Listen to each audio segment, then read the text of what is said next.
최근 국내에서 GOS 논란으로 시끄러운 삼성이 또 다른 악재를 맞게 되었습니다.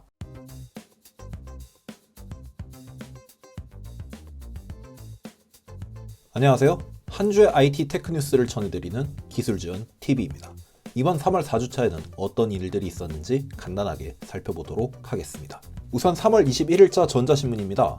전직 애플 직원이 리베이트와 장비 횡령, 돈 세탁 등으로 $10,000,000 이상을 사치한 혐의로 미국 연방검찰에 기소되었습니다. 외신에 따르면 미 연방검찰은 애플 글로벌 서비스 공급망 부서에서 10여 년간 근무한 디렌드라 프라사드를 전신 우편 사기와 시기 수익금 세탁 공모 등을 포함한 5건의 혐의로 기소했다고 합니다. 검찰은 프라사드가 애플의 신뢰를 악이용해 리베이트를 받고 허위 수리 명령을 사용해 부품을 훔쳤다고 했습니다. 그리고 받지 못한 품목과 서비스에 대해 애플이 비용을 지불하게 하는 등 회사를 속이기 위한 여러 계획을 세웠다고 밝혔습니다.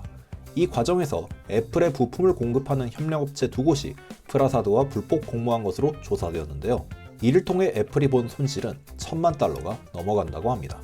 한화 약 100억 원에 달하는 손실인데요. 요약하자면 부품 공급업체와 공모를 해서 있지도 않은 수리 명령서를 만들어서 부품을 청구하고 이를 횡령해서 이득을 보았다는 건데요. 최근 내부 직원의 횡령이 우리나라에서도 문제가 되었던 만큼 애플도 이 일을 잘 해결하기 바랍니다.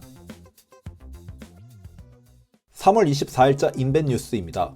기가바이트 공식 총판인 JC연에서 3월 24일 목요일부로 RTX 30 시리즈를 대상으로 가격 인하를 단행했다고 밝혔습니다. 최근 그래픽카드 가격이 떨어짐으로써 이에 맞춰 가격을 인하하겠다고 밝힌 건데요. 인하한 가격은 다음과 같습니다.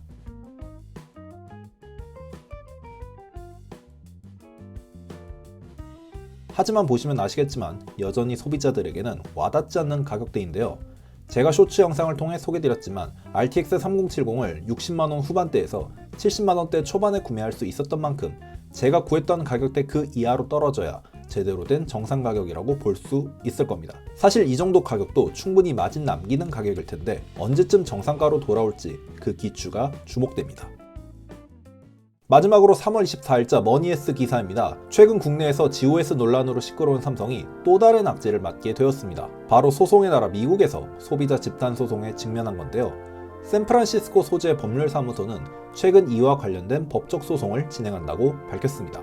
그리고 소송 참가자를 모집해 집단 소송에 나선다고 하는데요. 이에 대해 해당 사무소는 삼성전자가 일부 스마트폰에서 앱 성능을 의도적으로 제한했으며 GOS 적용 사실을 소비자에게 정확히 공개하지 않은 것으로 보인다고 했습니다. 마지막으로 GOS가 삼성전자의 설명과 달리 게임 앱 이외에 인스타그램과 페이스북, 유튜브, 틱톡 등 일반 앱에도 적용된다면서 이 같은 행위가 주 혹은 연방법을 위반했는지 여부를 검토 중이라고 덧붙였습니다. 정확히 국내에서 논란이 일고 있는 GOS 문제와 그 결을 같이 하는데요. 아시다시피 미국에서의 소송은 우리나라의 소송과는 차원이 다릅니다.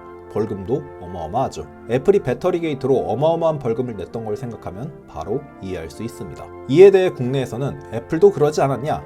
라는 반응과 꼴주 타는 반응, 잘 해결했으면 좋겠다는 반응 등 다양한 이야기가 나오고 있습니다. 애플도 비슷한 문제를 일으켰고 지금도 진통을 앓고 있긴 하지만 아시다시피 남이 그랬다고 내가 그럴 필요는 없겠죠. 하지만 애플은 삼성과 비슷한 위기를 겪었음에도 뛰어난 성능의 칩셋으로 소비자들의 기대에 부응하는 폰을 만들어낸 만큼 삼성도 이번 위기를 기회로 삼고 실망했던 소비자들의 마음을 돌리는 계기가 되었으면 합니다. 자, 처음으로 이렇게 IT 소식을 전해드리는 코너를 시작해 보았는데요. 그럼 저는 다음 시간에도 유익한 정보로 돌아올 수 있도록 하겠습니다. 지금까지 기술지원TV의 기술지원이었습니다. 그럼 기뻐!